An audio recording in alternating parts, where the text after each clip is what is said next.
तँ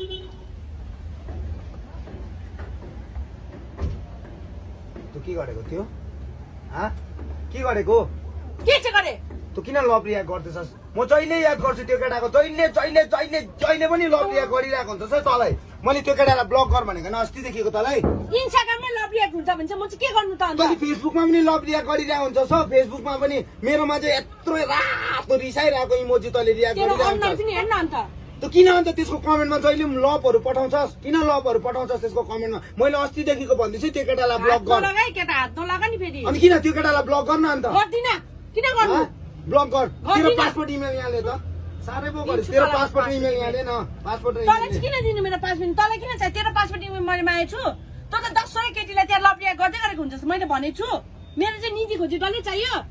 तैँले वाट्सएपमा त्यसलाई किन मलाई यहाँ सुतिरहेको बुढा छेउमा छ तैँले कहिले गुड मर्निङ विश गर्छस्? त्यसलाई चाहिँ वाट्सएपमा उठ्ने बित्तिकै गुड मर्निङ, खाना खायो खाएन, तैँले मलाई कहिले सोध्छस्? उठेर चाहिँ गुड मर्निङ विश नगरेर चाहिँ गुड नाइट गुड आफ्टरनुन भन्नु।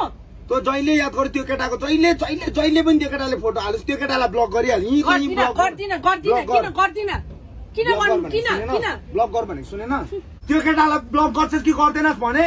गर्दिन म किन गर्नु? मेरो फेसबुक फ्रेन्ड हो, मेरो इन्स्टाग्राम फ्रेन्ड हो, म किन गर्नु? अनि किन लभहरू रियाक्ट गर्छस्? किन कमेन्ट गर्छस् हरेक पोस्टमा त्यसको? फेसबुक इन्स्टाग्राम कमेन्ट गर्नु र रियाक्ट गर्नुको लागि नै हो। ब्लक के गर। घरमा गएर भेट्नु म अन्त? ब्लक गर राम्रो गर्दिनै म। मैले त अस्ति इन्स्टाग्राम फेसबुक डल्लैको पासवर्ड चेन्ज गरेँ त मैले के भने? मैले त्यो दिएन अस्ति तँलाई। तेरो एक्स गर्लफ्रेन्डसँग गइस् त मैले के भने? त्यो अस्ति तेरो साथीसँग गइस् मैले के भने? केटी साथीसँग मेरो चाहिँ सबै चाहियो, केटी मान्छेको चाहिँ सबै चाहिन्छ निजी खोजी। तिमीले चाहिँ लखटा गर्दै हिँड्नु। अनि तँ किन जहिले पनि रियाक्ट चाहिँ गर्नु? अनि किन यसो हेर्दा नगर्नु? भयो त अन्त। फोटो आयो भने गर्छु। होइन, त्यो केटालाई ब्लक गर। गर्दिन म। ब्लक गर भन्दैछु है, ब्लक गर। बाबा कति बाजेको तपाईँहरू आमा एकछिन पढ्नु दिन्न मलाई, इक्जाम आइसक्यो मेरो। उता नानीलाई चाहिँ किन हात लाउँछस्? उता पढ्नु पनि दिँदैन, अरू घरमा त्यस्तो हुँदैन। जा नानी तँ जा पढ्नु। गोरा पढ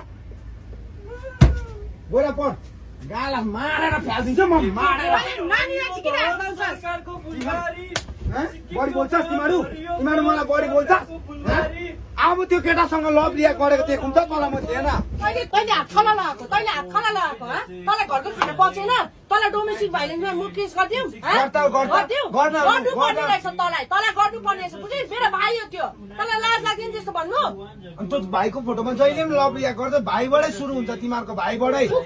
थुक्का तेरो त अन्नमै थुक्नु मनपर्ने बुझिस्? तिमीहरू त्यस्तो छस् त्यही कारण तिमीहरूलाई त्यसो तिमीहरू बहिनी अनि त्यसो भने मलाई पासपोर्ट देन त, पासपोर्ट इमेल देन। किन दिनु? पासपोर्ट मेरो इमेल पनि दे त। पर्सनल लाइफ हुन्छ, किन दिनु तँलाई? अनि किन तँलाई जहिले किन दिनु?